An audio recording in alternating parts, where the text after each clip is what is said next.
कि ईश्वर ने हमारे पास सब कुछ दिया है जो हमारी ज़रूरत के लिए काफ़ी है, लेकिन जब हम ज़रूरत से ज़्यादा चीज़ों को खोजते हैं तब शायद ये डिप्रेशन हमारे जीवन में आगे बढ़ता है।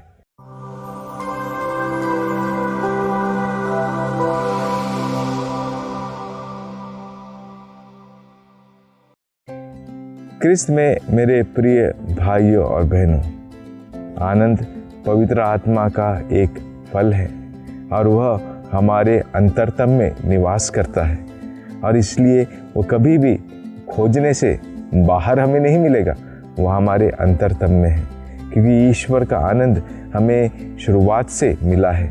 उसका सबसे पहला आनंद यही है कि उसने बड़े प्यार से हम सबों की रचना की और अपने प्रेम से हम सबों को भर दिया, और यही हमारे लिए सबसे अच्छा और बड़ा आनंद है। लेकिन आज संसार ऐसी तेज़ गति से भाग रहा है कि वह इतना लुप्त हो चुका है, इतना चीज़ों में रम गया है कि वह सच्चा आनंद क्या है ये भी भूल गया। वो क्षणिक वस्तुओं में अपने आनंद की खोज करता है और जब उसे नहीं पाता तो एक प्रकार से जो शब्द आज के संसार में इस्तेमाल ज़्यादा होता है, डिप्रेशन में चला जाता है। मेरे प्रिय भाई बहनों, कुछ वर्षों तक ये शब्द डिप्रेशन कभी संसार में दिखाई नहीं देता था, लेकिन आज हर दूसरे और तीसरे व्यक्ति के मुख पर ये शब्द हम पाते हैं कि मैं डिप्रेस हूँ, मैं बहुत अपने आप को कमज़ोर महसूस कर रहा हूँ, मैं अपने आप को बहुत नीचे पा रहा हूँ और नहीं जानता कि मैं क्या करूँ। लेकिन इस डिप्रेशन को हमारे जीवन में आने का मौका किसने दिया, पनपने किसने दिया?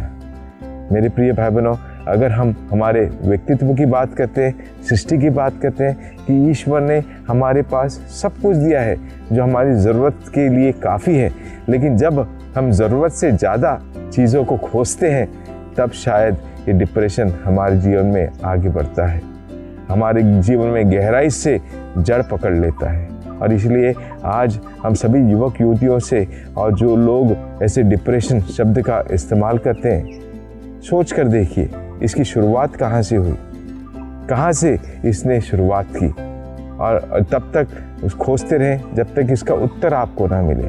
आप पाएंगे कि इसकी शुरुआत भी आपसे ही हुई है। इसलिए जब आप हमारे जीवन की बात करते हैं, हम में से हर एक व्यक्ति किसी न किसी तरीके के, हमारा हर एक व्यक्तित्व भिन्न भिन्न है। जैसे हम शुरुआत से ईश्वर ने हम सबों को एक यूनिक आदमी बनाया, एक अलग व्यक्तित्व हर किसी को दिया है, तो इसलिए हम सबको उस व्यक्तित्व के अनुसार जीना है। लेकिन हम हर कोई एक समान नहीं हो सकते, सबके सोचने के तरीके, बोलने के तरीके, कार्य करने के तरीके अलग हैं, और इसलिए हम सबों को एक दूसरे को समझना ज़रूरी है। और हमारे जीवन में जब हम भावनाओं से जीते हैं तो कई सारे बार ये भावनाएं हमारे जीवन में डिप्रेशन का कारण बनती है। हर समय मैं जब प्रवचन देता हूँ, मैं कहता हूँ कि अगर आपको कोई दुख दे, दर्द दे, उसे अपने दिल तक पहुँचने ना दे, उसे अपने दिल या हृदय तक पहुँचने ना दे, बाहर के बाहर रफा दफा करें, तब कहीं जाकर हम इस डिप्रेशन की बीमारी से मुक्त हो सकेंगे। और डिप्रेशन किस बात का मेरे प्रिय भाई बहनों? क्या हम केवल संसार की क्षणिक वस्तु में अपना आनंद खोजते हैं?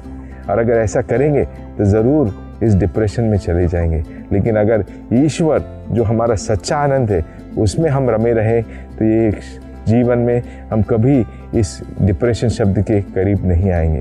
तो ईश्वर हमारा सच्चा आनंद है, और यही प्रभु भी हमसे कहता है कि कोई तुम्हारा आनंद तुमसे छीन नहीं सकता जब तक तुम ना चाहो। जब तक हम ना चाहे कोई हमें निराश नहीं कर सकता, जब तक हम ना चाहे कोई हमें रुला नहीं सकता, जब तक हम ना चाहे कोई हमें हंसा नहीं सकता। तो क्यों हम हमारे लिए नकारात्मक विचार रखते हैं, नकारात्मक सोच रखते हैं? क्यों ना हम सकारात्मक रूप से जिए, खुशी से जिए, ये सोचकर, जैसे स्तोत्र ग्रंथ अध्याय 90 पद संख्या 2 में वचन कहता है कि हमारा जीवन जो है क्षणभंगुर है, थोड़े समय के लिए। इस थोड़े समय के लिए हम संसार में आनंदपूर्ण रूप आनंद से जिए और दूसरों को भी इस आनंद के सहभागी बनाएं। आइए इस कृपा के लिए ईश्वर से प्रार्थना करें। आमीन।